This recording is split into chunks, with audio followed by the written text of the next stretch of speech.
Hi, how you doing? Justin here. Today we are checking out a super easy beginner version of Walk of Life by Dire Straits, okay? This isn't just like the record. This is a slightly simplified version. I'm going to show you some ways to fancy it up as well and do the kind of rock and roll thing that's going on the original recording as well.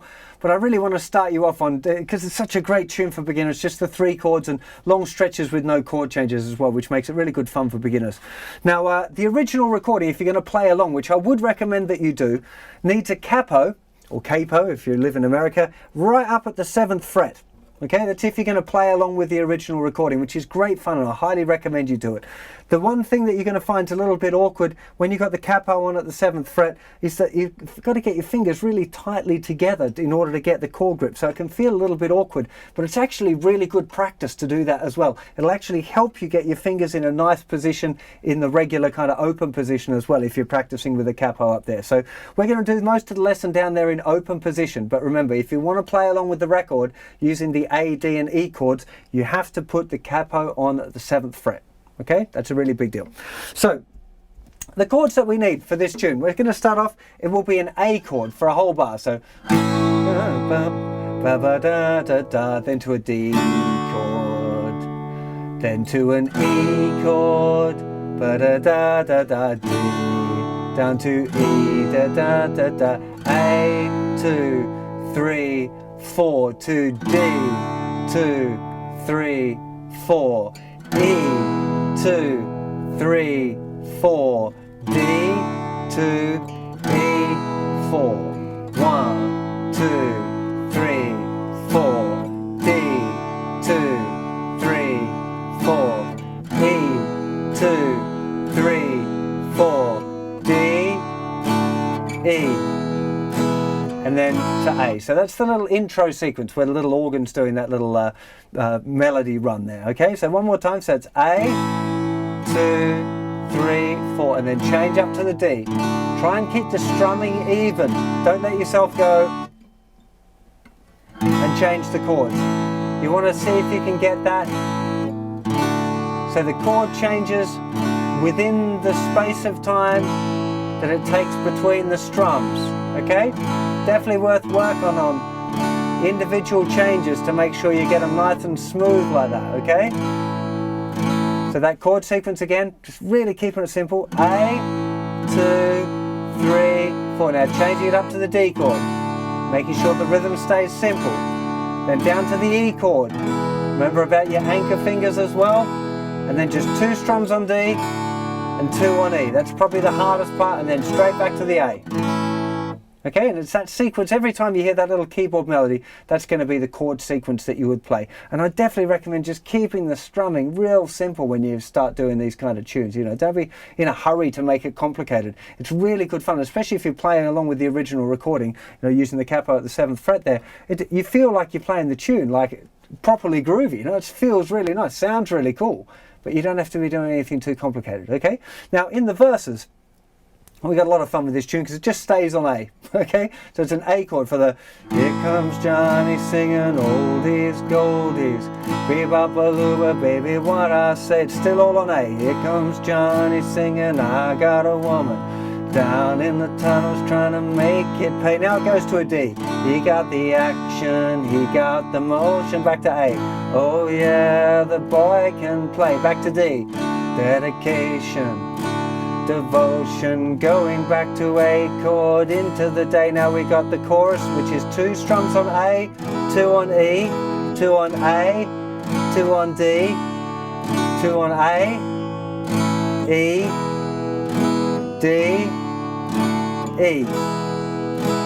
Okay, so you can see why this tune's so cool, because it starts off just with all of that time just on the A chord, staying on the A chord for ages and ages. Then we've got those changes slightly faster going to the A to the D for the little pre-chorus.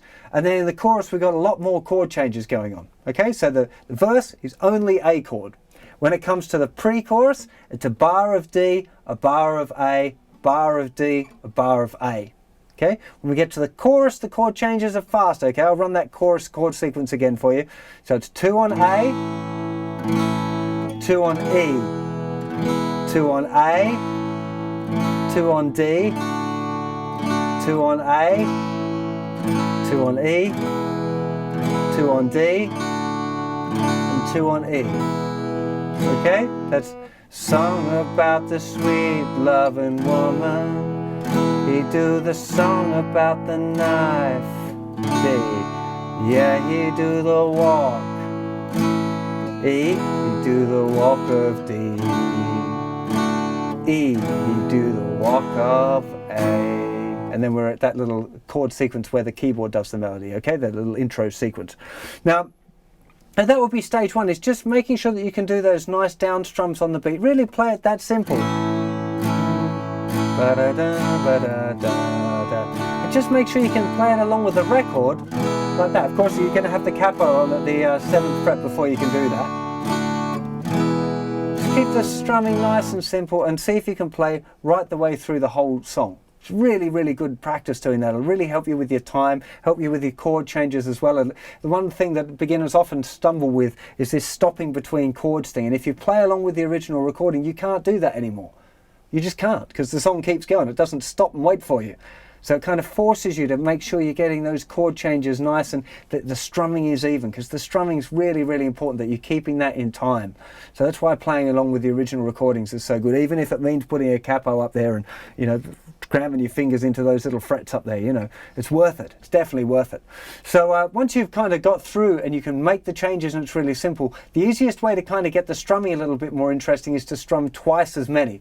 So instead of just going 1, 2, 3, 4, you strum down strums on the ands as well. So 1 and 2 and 3 and 4 and 1 and 2 and 3 and 4 and 1 and 2 and 3 and 4 and 1 and 2 and 3 and 4 and 1 and 2 and 3 and 4 1 and 2 and 3 and 4 and 1 and 2 and 3 and 4 and 1 and 2 and 3 and 4 and... Okay, so that would be the first thing that I recommend, just double timing, we'd call it, the strumming. Okay, so putting twice as many strums, normally ands take up strums, so it would normally be 1 and 2 and 3 and 4 and, but to give it a little bit more energy, we can go down, down, down, down, 1 and 2 and 3 and 4 and. Okay, now another really cool thing that you can do to this tune. Now, the original is played slightly differently again, so I'm not trying to give you the exact way it's played on the record, but later in the beginner's course on my website, you're going to find this rock and roll. And if you strum and do that little pattern at the same time, okay, so you're just kind of strumming 2 strings.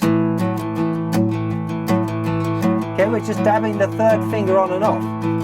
1 and 2 and 3 and 4. 1 and 2, 3, 4. 1, 2, 3, 4. 1, 2, 3, 4. Sounds a lot more like the record again, okay? And you can do that on the A, D, and the E. So here comes Johnny singing oldies, goldies. Bebop-a-looba, baby, what I say. Here comes Johnny singing, I got a woman down in the tunnels trying to make it pay over to D. He got the action, he got the motion. Hey, yeah, the boy can play to the D. Dedication, devotion, hey, and all the night time into the day. You do the song about the sweet loving woman. You do the song about the night. Yeah, you do the walk, da-da-da, do the walk of life.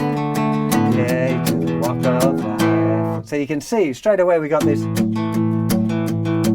really nice little groovy kind of blues pattern, which starts off when on the chorus it'll be this,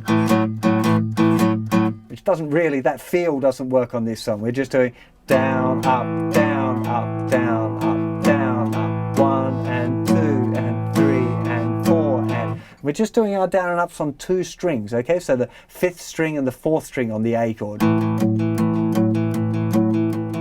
1, 2, 3, 4, 1, 2, 3, 4. That's where we're putting the 3rd finger down. It's beat 2 and 4. 1 and 2 and 3 and 4 and 1 and 2, 3, 4.